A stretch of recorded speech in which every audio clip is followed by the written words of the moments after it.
Hello students, welcome to our channel Edu Science.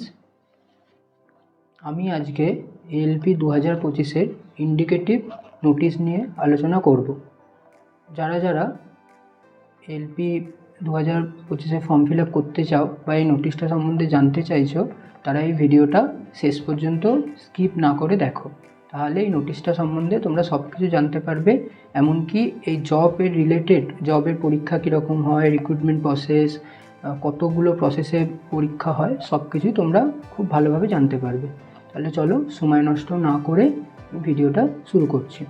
ঠিক আছে, LP indicative notice 2025 indicative notice খুব recently release হয়েছে। এটা একটি লেভেল 2 জব। ঠিক আছে, যার ইনিশিয়াল পে 19,900 টাকা। ঠিক আছে, ইনিশিয়াল পে 19,900 হলেও এটার স্যালারি খুব কম হয় না, এর সাথে অনেক অ্যালাউন্স যোগ করে, মেডিকেল অ্যালাউন্স, কিলোমিটার অ্যালাউন্স, তাছাড়া অনেক রকম ডিআরএস অ্যালাউন্স, নানা রকম আরও অ্যালাউন্স যোগ করে এটার স্যালারি অনেকটা ভালো স্যালারি, প্রায় 40-35 হাজার টাকা মতন স্যালারি এর গিয়ে দাঁড়ায়। ঠিক আছে, এর মেডিকেল স্ট্যান্ডার্ড লাগে A1 মেডিকেল স্ট্যান্ডার্ড বলতে এখানে যে চোখটা থাকতে হয় উইদাউট গ্লাস 6/6 থাকতে হয়, মানে চশমা থাকা যাবে না এবং একদমই পাওয়ার থাকা যাবে না, 6/6 ভিশন থাকতে হয়। ঠিক আছে, এর এজ ক্রাইটেরিয়া কী আছে? জেনারেলের এজ হতে হয় 1/7/2025 অনুযায়ী 18 থেকে 30 বছর।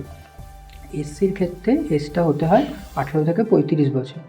SC/ST দুজনের ক্ষেত্রে 18 থেকে 35 বছর। এবং ওবিসির ক্ষেত্রে এজ ক্রাইটেরিয়াটা হয় 18 থেকে 33 বছর। ঠিক আছে, এটা অ্যাপ্রক্সিমেট ভ্যাকেন্সি বেরিয়েছে 9,900, অ্যাপ্রক্সিমেট এরকম 9,900 মতন ভ্যাকেন্সি আসার কথা রয়েছে। এটার অ্যাপ্লিকেশান ওপেনিং ডেট 10ই এপ্রিল 2025 থেকে শুরু হচ্ছে এবং ক্লোজিং ডেট 9ই মে 2025।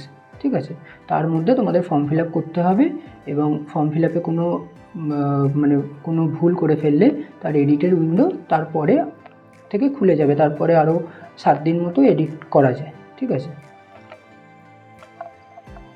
এখানে দেখো কোথায় কীরকম ভ্যাকেন্সি রয়েছে। সেন্ট্রাল রেলওয়ে ভ্যাকেন্সি রয়েছে 376, ইস্ট সেন্ট্রাল রেলওয়ে ভ্যাকেন্সি রয়েছে 700, ইস্ট কোস্ট রেলওয়েতে ভ্যাকেন্সি রয়েছে 1461, ইস্টার্ন রেলওয়েতে ভ্যাকেন্সি রয়েছে 768। ঠিক আছে, তার সঙ্গে মেট্রো রেলওয়ে আরও কিছু 100টা ভ্যাকেন্সি মতন অ্যাড হবে।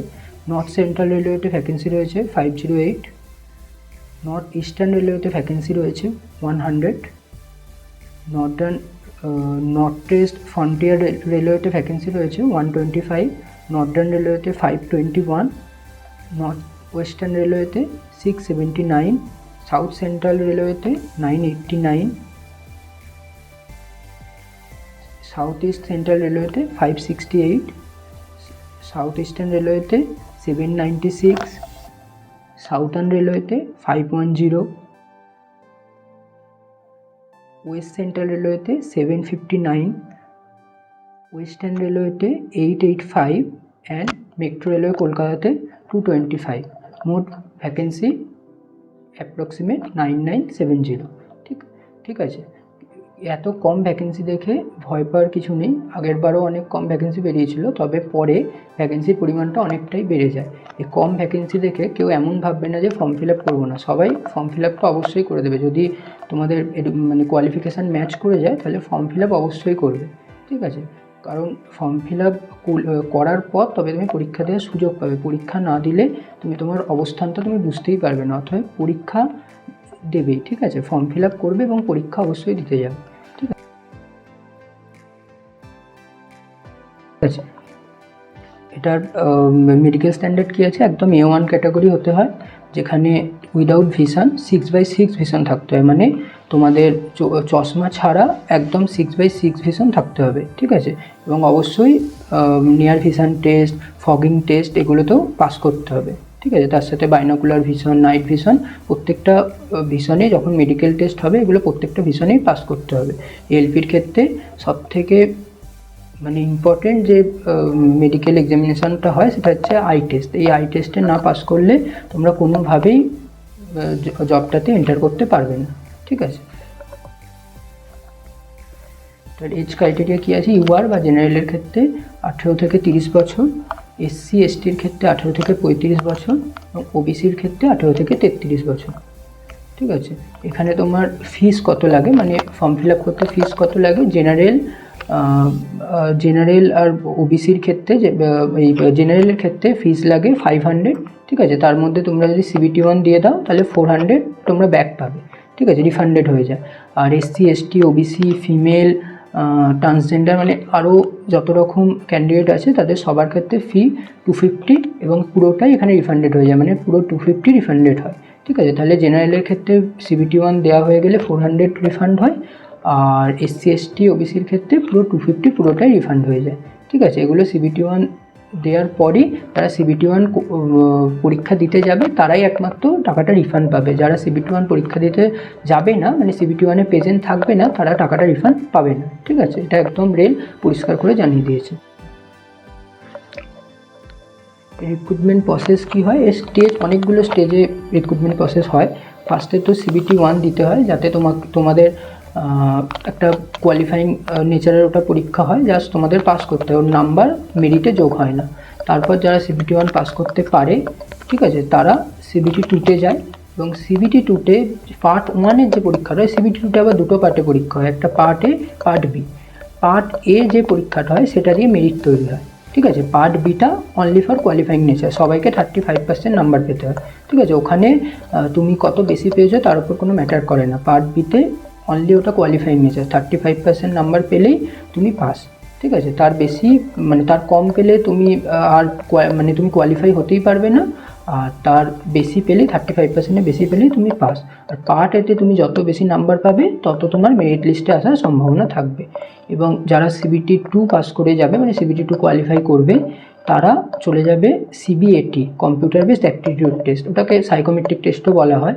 ওই টেস্টেও তোমাকে কোয়ালিফাইং করতে হয়, মানে ওটা মেরিটেও যোগ হয়। মানে কীভাবে মেরিটে যোগ হয়, CBT 2 পার্ট এর যে নাম্বার তার 70%, আর এই CBAT 30%, এই পুরোটা যোগ করে একটা মেরিট তৈরি হয়। ঠিক আছে, তারপর এই প্রত্যেকটাতে যারা পাস করবে, পাস করে যাদের মেরিটের নাম আসবে তারা ডিভির জন্য কল পাবে, ডিভি এবং মেডিকেলের জন্য কল পাবে। যাদের মেডিকেল ক্লিয়ার হয়ে যাবে, ডকুমেন্ট সব কিছু ঠিক থাকবে, তারা অবশেষে জয়েনিং পেয়ে যাবে এবং ট্রেনিং করার পর রেলের সাথে যুক্ত হতে পারবে। ঠিক আছে, এই যে ইনফরমেশানগুলো, মানে কখন পরীক্ষা হচ্ছে, তারপর তুমি সিলেক্টেড হয়েছো কিনা, এগুলো প্রত্যেকটাই RRB ওয়েবসাইটে আপডেট হয় এবং নিজস্ব SMS মেলের মধ্যেও যায়। এবং আর একটা কথা বলে রাখছি, অবশ্যই মনে রাখবে, যেই মোবাইল নাম্বার বা যে মেলটা তোমরা এই RRB ওয়েবসাইটে লগ ইন করবে, ঠিক আছে, সেই মেল বা এই ফোন নাম্বারটা কোনো দিন চেঞ্জ করবে না, চেষ্টা করবে না চেঞ্জ করার, কারণ ওর মাধ্যমেই তুমি পুরোপুরি খবর পাবে। এবং অনেক সময় তুমি যদি ওয়েটিং লিস্টেও থাকো, তুমি ওই মোবাইল মেল আইডিটার দ্বারাই তুমি কিন্তু ডাক পাবে। ঠিক আছে, ওটা কখনোই নষ্ট করে দেবে না। ঠিক আছে, ওটা খুব যত্ন করে রাখবে। এবং এই RRBর ওয়েবসাইটে তুমি যদি একবার লগ ইন করো, তাহলে তুমি প্রত্যেকটা পরীক্ষারই ফর্ম ফিল আপ ওই একবার লগ ইন করার পরেই করতে পারবে। সেটা LP হোক, টেকনিশিয়ান হোক, JEE হোক, বা NTPC গ্রুপ ডি, সব পরীক্ষার ফর্ম ফিল আপই একবার লগ ইন করার পরেই করতে পারবে। ঠিক আছে, যদি তোমার কোয়ালিফিকেশান ম্যাচ করছে তো করতে পারবে। ঠিক আছে, আর তোমার আর একটা জিনিস বলেছে যে তোমরা কোনোভাবেই ভেন্যু, ডেট, শিফট এগুলো তোমরা চাইলেও চেঞ্জ করতে পারবো না। এটা জানোই যে যেদিন পরীক্ষা। ঠিক আছে, ফার্স্ট স্টেজে বললাম, ফার্স্ট স্টেজটা ওটা একমাত্র স্ক্রিনিং টেস্ট হয়। স্ক্রিনিং টেস্ট বলতে ওখান থেকে ছাঁটাই করা হয়। ঠিক আছে, ভালো কথা বলতে গেলে ছাঁটাই করা হয়, মানে তোমরা যত ফর্ম ফিল আপ হবে, অনেক তো ফর্ম ফিল আপ হবে, তার মধ্যে যা ভ্যাকেন্সি আছে, ধরো এখানে 9900 ভ্যাকেন্সি আছে, তার 15 গুণ যা হচ্ছে সেই পরিমাণ ক্যান্ডিডেটটাই নেওয়া হবে, বাকিদের কাউকে আর CBT 2-র জন্য অ্যালাউ করা হবে না। মানে ওই 9900 × 15 যা হচ্ছে সেই ক্যান্ডিডেটের মধ্যে যদি তোমার নাম্বার চলে আসে, তাহলেই তুমি CBT 2-র জন্য কোয়ালিফাইড। ঠিক আছে, মানে এটা তুমি যদি খুব অনেক বেশিও পেলে যে তুমি CBT 2-তে এগিয়ে থাকলে, এরকম নেই, নাম্বারটা কোথাও তোমার যোগ হবে না। এটা শুধুমাত্র CBT 2-তে পাস করা, মানে CBT 2 অবধি যাওয়ার জন্য এই CBT 1 পরীক্ষাটা হয়। ঠিক আছে, এটা অনলি ফর স্কিলিং টেস্ট। ঠিক আছে, এখানে এর নাম্বারটা ফাইনাল প্যানেল বা মেরিটে যোগ হবে না। ঠিক আছে, CBT 1-এর সিলেবাস কী আছে, CBT 1 ডিউরেশন, মানে CBT 1 পরীক্ষাটা হয় 1 ঘন্টার পরীক্ষা হয়, 60 মিনিটের পরীক্ষা হয়, মোট কোশ্চেন থাকে 75। ঠিক আছে, 75 কোশ্চেন থাকে, আর নেগেটিভ মার্কিং থাকে 1/3 নেগেটিভ মার্কিং থাকে, মানে 3টে ভুল করলে 1 নাম্বার কাটা, বা একটা কোশ্চেন ভুল করলে 0.33 মার্কস তোমার ডিডাক্ট হবে। ঠিক আছে, আর যদি তুমি না অ্যাটেন্ড করো তাহলে 0, তার জন্য কোনো মাইনাস হয় না, শুধুমাত্র ভুল করলে তোমার মাইনাস হবে। ঠিক আছে, এর মিনিমাম পাসিং পার্সেন্টেজ ইউআর ইডাব্লিউএসের জন্য 40%, ওবিসি 30%, এসসি 30% এবং এসটিদের জন্য 25%। এই মিনিমাম পাসিং পার্সেন্টেজটা খুব একটা বিশেষ কাজে লাগে না, মানে এটা জাস্ট বলা হয়েছে মানে তোমাকে 40% পেতেই হবে, তোমাকে কোয়ালিফাই করার জন্য 40% পেতে হবে, কিন্তু এই পার্সেন্টেজের ওপর খুব একটা তোমার মানে তুমি যে পাস করবেই, তুমি 40% পেলেই যে পাস করবে এরকম ব্যাপারটা না, তোমাকে অনেক বেশি নাম্বারই পেতে হবে। তোমার শুধু একটাই লক্ষ্য থাকবে 9900 × 15 যে ক্যান্ডিডেট তার মধ্যে ঢোকা। ঠিক আছে, এর অর্থ নয় যে তুমি 40% পাবে বা 50%, এরকম না, তুমি চেষ্টা করবে তুমি যতটা নাম্বার বেশি গেইন করতে পারছো ততটাই গেইন করা। ঠিক আছে, সিলেবাস কী আছে এর মধ্যে, তোমার এমনিও প্রত্যেকটা পরীক্ষা প্রত্যেকটা গভর্নমেন্ট জবের মতোই এরও সিলেবাস ম্যাথামেটিক্স, রিজনিং, সায়েন্স এবং জিএ বা জিকে যেটা বলবে। ম্যাথামেটিক্সে number system, BODMAS rule, decimals, fraction, LCM, HCM, ratio, proportion, percentage, mensuration, time and work, time and distance, simple interest, compound interest, profit loss, algebra, geometry, trigonometry, elementary statistics, square root, age calculation, calendar, clock, pipe system, সব রকম রয়েছে। মানে মাধ্যমিক অবধি তোমরা যা যা অঙ্কে করে এসেছো বা এনসিইআরটি সিলেবাসে যা যা আছে সেই সিলেবাস অনুযায়ী ম্যাথের পুরো সিলেবাস রয়েছে। আর রিজনিংয়ে কী আছে, রিজনিংয়ে analogy, number series, coding decoding, mathematical operation, relationship, syllogism, jumbling, Venn diagram, data interpretation, data sufficiency, conclusion, statement conclusion, decision making, similarities, differences, এরকম সব রকম রিজনিংয়ে যত রকম হয় সব কম্পিটিটিভ এক্সামে যা যা লাগে সেগুলো প্রত্যেকটাই আছে। ঠিক আছে, সায়েন্সে এনসিইআরটি সিলেবাস অনুযায়ী 10th স্ট্যান্ডার্ড অনুযায়ী যা সায়েন্সে আছে, ফিজিক্স, কেমিস্ট্রি, লাইফ সায়েন্সে যা আছে পুরো সিলেবাস। আর জিকেতেও তাই, কারেন্ট অ্যাফেয়ার্স, স্পোর্টস, কালচার, মানে যেরকম জিকে অন্য পরীক্ষাতেও আছে সেরকম।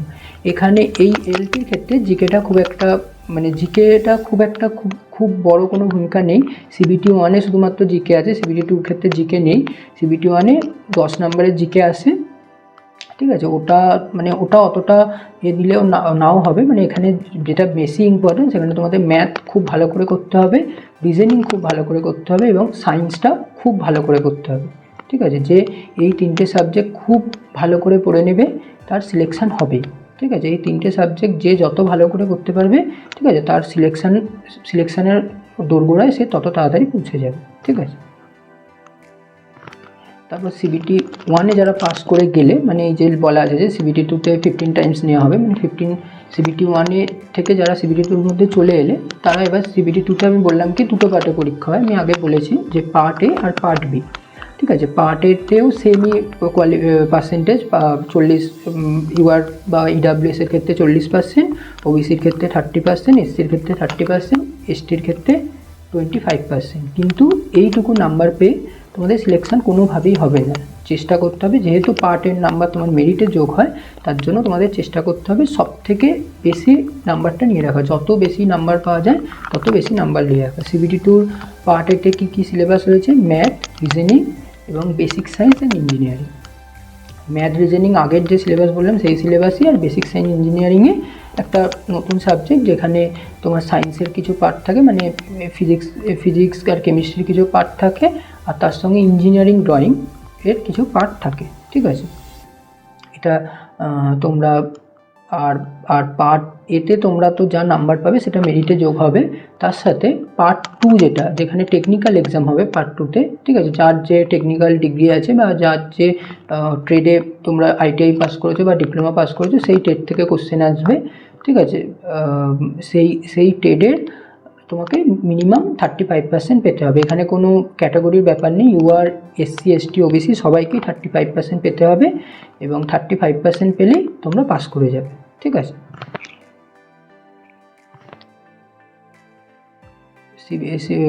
এখানেও সেমই, পার্ট এতে তোমার নেগেটিভ মার্কিং 1/3, মানে 3টে ভুল করলে 1 নাম্বার মাইনাস বা 0.33 নাম্বার মাইনাস হবে।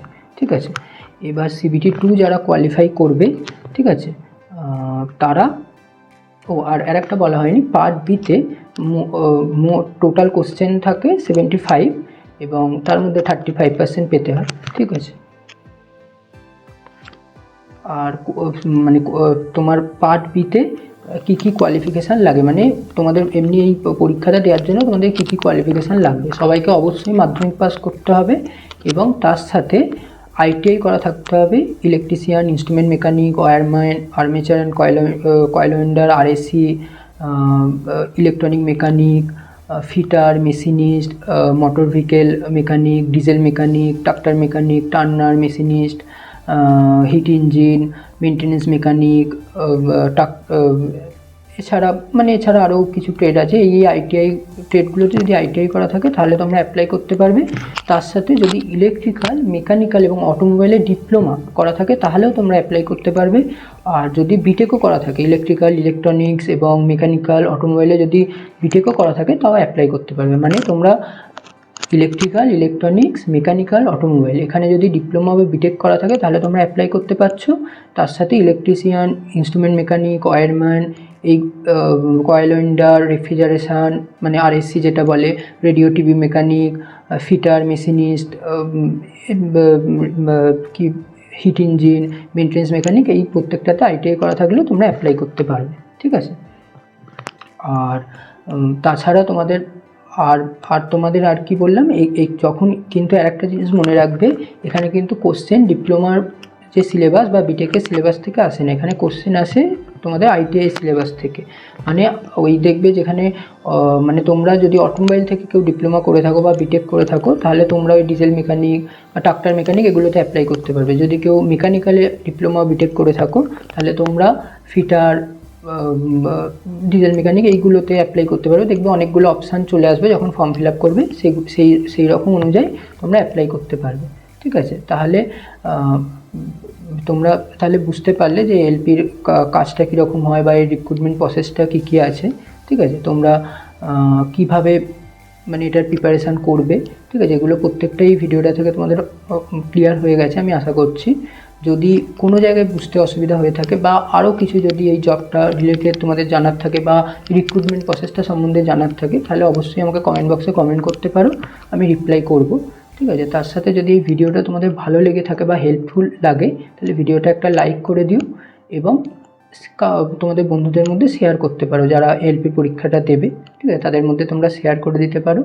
এবং যদি এরকম আমরা এই চ্যানেলে এরকম অনেক ভিডিও আনতে থাকবে, এরকম গভর্নমেন্ট জব আপডেটসের ভিডিও, নানা রকম class, math class, physics class বা জেনারেল সায়েন্স ক্লাস, মানে গভর্নমেন্ট জবের জন্য যে ক্লাসগুলো করলে তোমরা মানে তোমাদের প্রিপারেশানে সুবিধা হবে এরকম টাইপের ক্লাসও আমরা এই চ্যানেলে পরপর আনতে থাকবো, ঠিক আছে। যদি তোমাদের এই রকম জব আপডেট পেতে হয় বা এরকম প্রিপারেশান সম্বন্ধিত কোনো ভিডিও বা কোনো এডুকেশনাল টপিক তোমাদের জানতে হয় তাহলে এই চ্যানেলটা সাবস্ক্রাইব করতে পারো এবং বেল আইকনটা অন করে রাখতে পারো, ঠিক আছে। তাহলে যখনই আমি কোনো ভিডিও দেবো বা মানে যখনই আমি কোনো আপডেটস দিলাম বা যে কোনো ভিডিও দিলাম তাহলে তোমরা সঙ্গে সঙ্গে সেটা তোমরা জেনে যাবে এবং তোমরা সঙ্গে সঙ্গে সেই জবটাতে তোমরা এনরোল করতে পারবে যদি তোমাদের এডুকেশনাল কোয়ালিফিকেশান ম্যাচ করে, ঠিক আছে। আজকের ভিডিও এতটা পর্যন্ত, থ্যাংক ইউ।